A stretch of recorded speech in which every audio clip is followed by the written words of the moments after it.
मानस भवन में भगवान जिनकी हम उतारे आरती, भगवान भारतवर्ष में गूंजे हमारी भारती, गूंजे हमारी भारती। साथियों, मैं भी इतिहास के कुछ पन्ने पलट रहा था।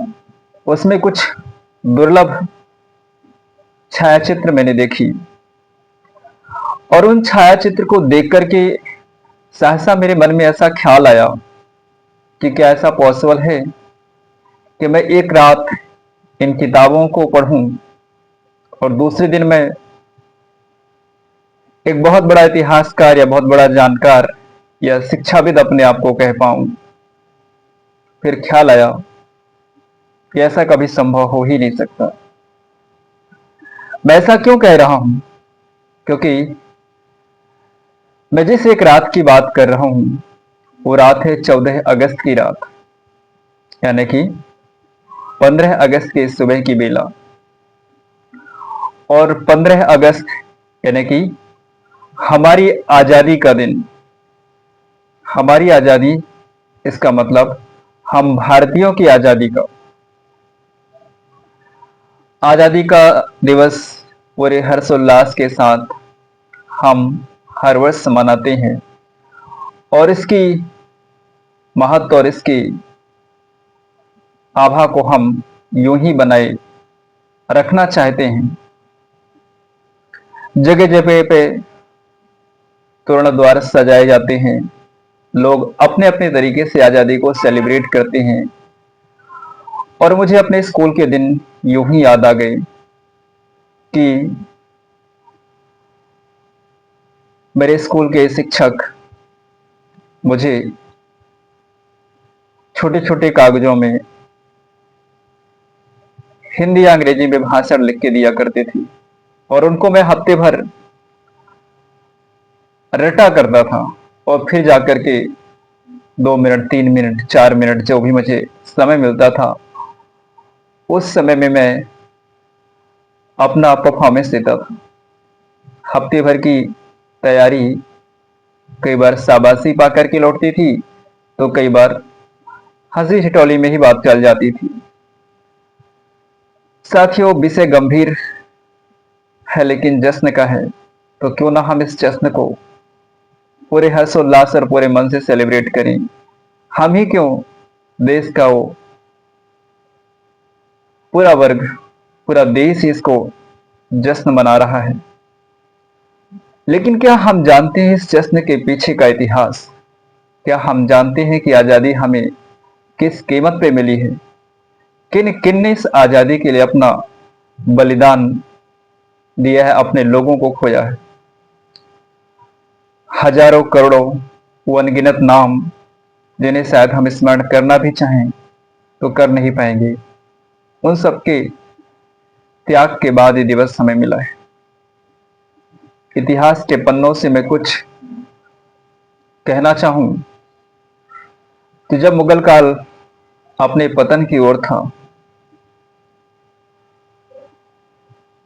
और असदुल्ला गालिब उसका इतिहास लिख रहे थे और उस समय ईस्ट इंडिया कंपनी अपनी लड़खड़ाती हुई व्यवस्थाओं को भारत में आकार दे रही थी, इसकी वजह क्या थी कि हमारा देश अंग्रेजों के गुलाम हो गया। और ये देश सिर्फ अंग्रेजों के गुलाम ही नहीं, मुगलों के भी गुलाम था। इतना बड़ा वैभवशाली इतिहास, इतना बृहद भूभाग और इतना सशक्त समृद्धि वाला ये देश कैसे अंग्रेजों और मुगलों के हवाले हो गया, हमें इस बात को समझना होगा। साथियों, जब मैं चर्चा करता हूं इस विषय पे तो चूंकि मैं इतिहास को भी पढ़ता हूं और वर्तमान राजनीति को भी समझने का प्रयास करता हूं। वर्तमान शिक्षा व्यवस्था में जो शिक्षा हमें परोसी जाती है उसमें काफी चीजें काट छांट करके दी जाती है। तो जो पूरा सच है, जो पूरा उसका पृष्ठभूमि है, वो हम तक बहुत ही कम मात्रा में आ पाता है। क्योंकि जब भारत भारत नहीं था, आर्यवर्त था, या इसे अन्य नामों से इसे जाना जाता था। तो उस समय भारत की क्या किसी ने कल्पना की थी? मुझे नहीं लग रहा कि किसी ने इसकी कल्पना की भी हो, या सिंधु घाटी के इस स्थान पर विकसित सिविलाइजेशन का स्वरूप समझने का प्रयास जरूर किया होगा, लेकिन कभी ये नहीं सोचा होगा कि एक दिन ऐसा भी समय आएगा कि भारत नाम का कोई देश यहाँ पे होगा और दुनिया का 7वां सबसे बड़ा देश होगा, दुनिया की सबसे बड़ा लोकतंत्र होगा उसका। तो साथियों, जब हमारे लोग आपसी मनमुटाव से आपस में जब छोटे छोटे सेनाओं का सहारा लेकर के छोटे छोटे राज्यों को स्थापना कर करके और आपस में ही जब एक दूसरे के प्रति नफरत का भाव भरने लगे, तो इतना बड़ा देश जिसे हम सोने की चिड़िया के नाम से जानते थे, वो कुछ चंद लोगों के कब्जे में आने लगा। और वो चंद लोग जो बाहर से आए थे, जो इस देश की व्यवस्था को, इस देश के वैभव को लूटना चाहते थे, उन्होंने हमारे ही लोगों का उपयोग कर करके और इस देश की टुकड़े टुकड़े कर दिए और फिर टुकड़े टुकड़े करके अपनी व्यवस्थाओं का विस्तार किया। और हम में से वो लोग जो उनसे मिल जाते थे, उनकी बदौलत ये देश हमारा विदेशियों के कब्जे में चला गया। इतिहास बहुत बृहद है, बहुत पुराना है, यदि हम उस पर बात करें तो काफी समय लग जाएगा, लेकिन कुछ मोटी मोटी बातें मैं आपके साथ शेयर करना चाहूंगा, क्योंकि हम में से बहुत सारे नौजवानों को हमारा इतिहास नहीं पता है। उनको ये नहीं पता कि इस आजादी के लिए किस स्तर पर कीमतें चुकाई गई हैं और इस आजादी का महत्व क्या है हम सबके जीवन में।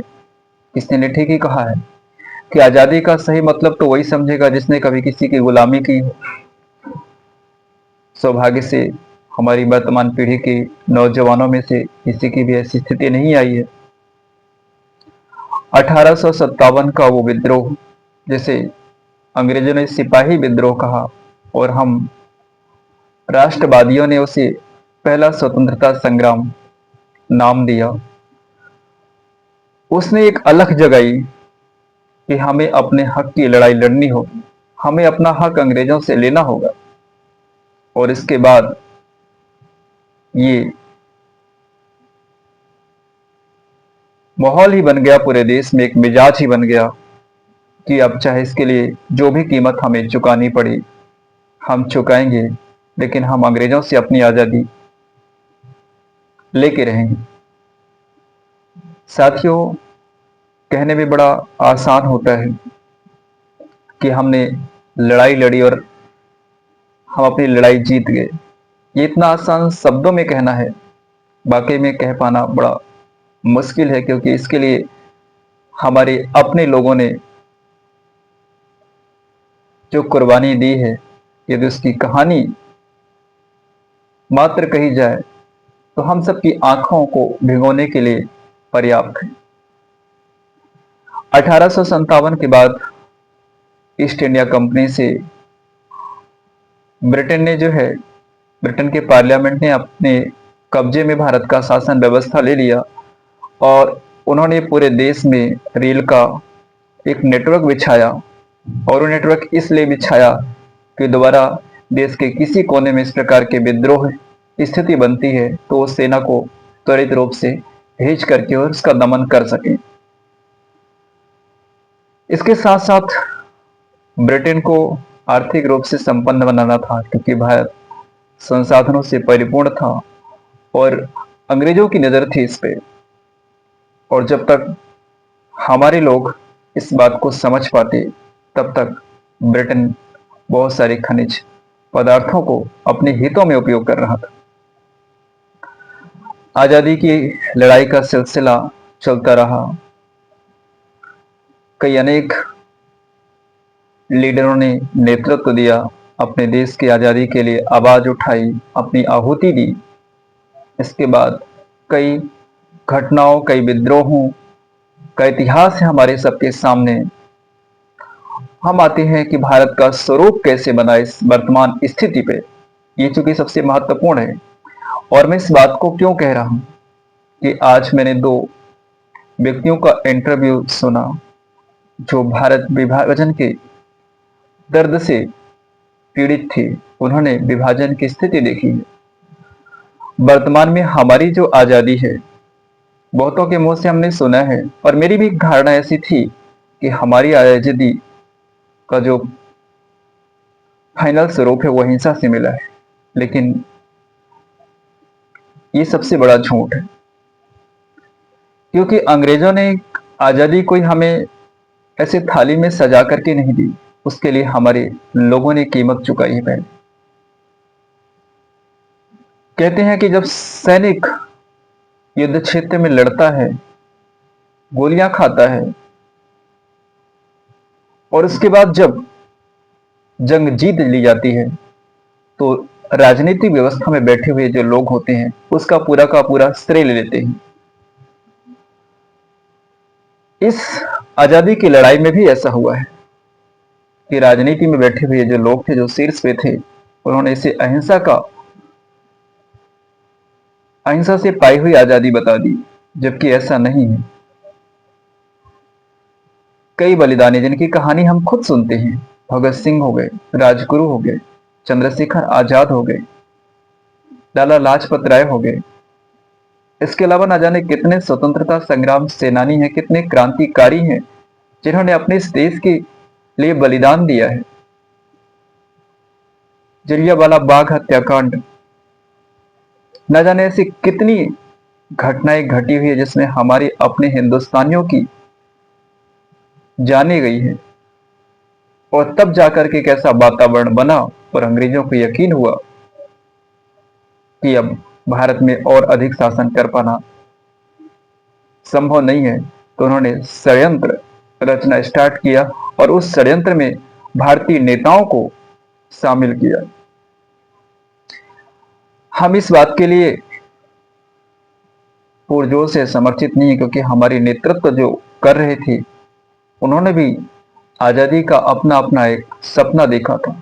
देश की आजादी के लिए उन्होंने भी अपना सर्वस्व न्यौछावर किया, चाहे वो महात्मा गांधी हो, चाहे सरदार वल्लभ भाई पटेल हो, सुभाष चंद्र बोस हो, पंडित नेहरू हो, राजेंद्र प्रसाद जी हो, या और भी जो हमारे देश को नेतृत्व दे रहे लीडर थे। उन सब ने अपने सोच और बूझ के साथ इस देश के स्वरूप को बनाने के लिए अपना अथक प्रयास किया, और उनकी ओर से जितना संभव हो सका, क्योंकि स्थितियों के अनुरूप भी कई बार परिणाम आते हैं, उन सब के बाद ये स्थिति सामने आई। और जब वर्तमान स्थिति को हम देख पा रहे हैं तो हमें समझना होगा कि आज जो एक श्रेष्ठ भारत की हम बात करते हैं, वो स्वरूप किन शर्तों पर तैयार हुआ है। हमें अपने राष्ट्रीय विचारों को समझना होगा, उनके साथ चलना होगा, क्योंकि आज सरदार वल्लभ भाई पटेल नहीं होते तो न जाने हमारा देश कई टुकड़ों में बटा हुआ होता, कई अलग अलग राष्ट्र के हम नाम सुन रहे होते। लेकिन ये देश इतना बड़ा है, इतना बृहद है और इतना मजबूत है, तो उसकी जो सबसे ज्यादा कीमत चुकाई है, जो उसे एक माले में पिरोया है और अपनी सूझबूझ और अपनी कुटिल नीति और अपने साहसिक निर्णयों से जो इसे सजाया है सरदार वल्लभ भाई पटेल, जिन्हें हम लौह पुरुष के नाम से जानते हैं। आज जब हम आजादी का जश्न मना रहे हैं, हम सारी बातें कह रहे हैं, हम सारी बातें सुन रहे हैं, लेकिन जिस व्यक्ति ने इस स्वरूप को हमें सुपुर्द किया है, शायद हम उसके सम्मान में कहीं पीछे हो जाते। देश की वर्तमान सरकार इस स्थिति को समझ रही है और अपनी ओर से प्रयास कर रही है, लेकिन मेरा एक बेसिक सवाल है कि इसके पहले भी यहाँ पे सरकारें थी, उन्होंने सरदार पटेल के योगदान को, उनके समर्पण को, उनके त्याग को किसी और से छोटा क्यों किया?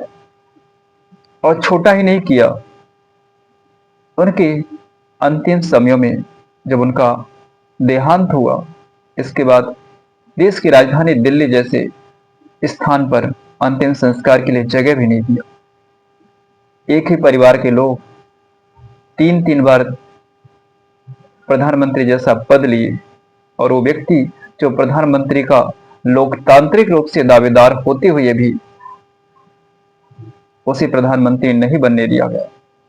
हालांकि उन्होंने जो किया है वो प्रधानमंत्री बनने के लिए नहीं किया था, उन्हें किसी पद की जरूरत भी नहीं, और जिस स्थान पर वो आज स्थापित है वो स्थान कोई और ले भी नहीं सकता।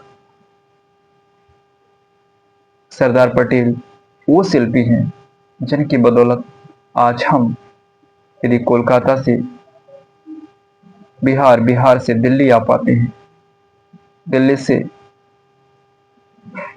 मध्य प्रदेश, मध्य प्रदेश से हैदराबाद, हैदराबाद से केरला जा पाते हैं, तो उनकी बदौलत।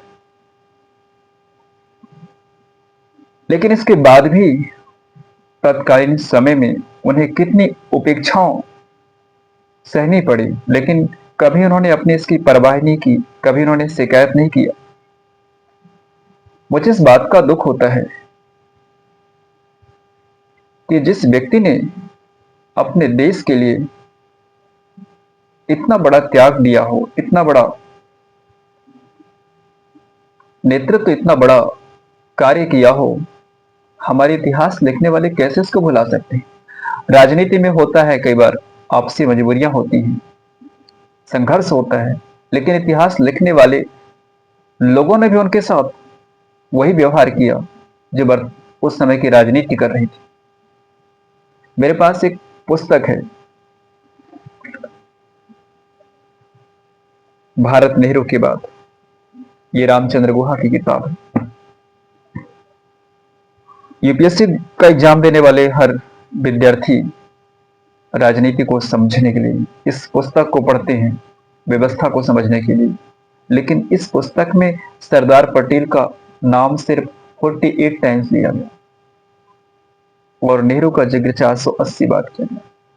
पंडित नेहरू ने भी देश के लिए अपना त्याग दिया है, लेकिन ऐसे इतिहासकारों की क्या मजबूरी थी कि उस महामानव के त्याग को, उस महामानव के संघर्ष को, और उसने जो देश को दिया उसके लिए भी उसे पर्याप्त स्थान नहीं दिया। इस आजादी पे हमारी वर्तमान पीढ़ी से भी यही गुजारिश होगी कि हमें अपने इतिहास को समझना है, हमें इस देश को समझना है कि देश किन चुनौतियों से लड़कर के खड़ा हुआ है। वर्तमान में सबसे बड़ा संकट आता है विचारधाराओं का। यदि हम देश की बात करते हैं, देश के मुख्य धारा पे रह करके बात रखते हैं, तो हमें और आपको एक पर्टिकुलर राजनीतिक पार्टी या संघ का एजेंट बताया जाता है। लेकिन संघ में जो राष्ट्र की शिक्षा दी जाती है, जो भविष्य और वर्तमान चुनौतियों का सामना करने का जो साहस दिया जाता है, वो कहीं और नहीं मिलता।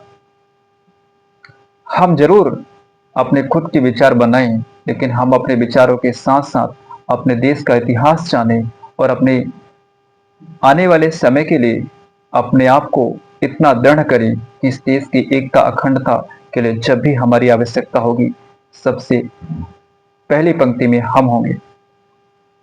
इन्हीं शब्दों के साथ आजादी का ये जश्न हम सबके जीवन और हमारे इस राष्ट्र के लिए सुखद हो, खुशियों भरा हो, हमारा देश समृद्धशाली हो, हम सभी लोगों को रोजगार के नए अवसर और उत्तम स्वास्थ्य और शिक्षा की समान व्यवस्थाएं मिले। नमस्कार, जय हिंद।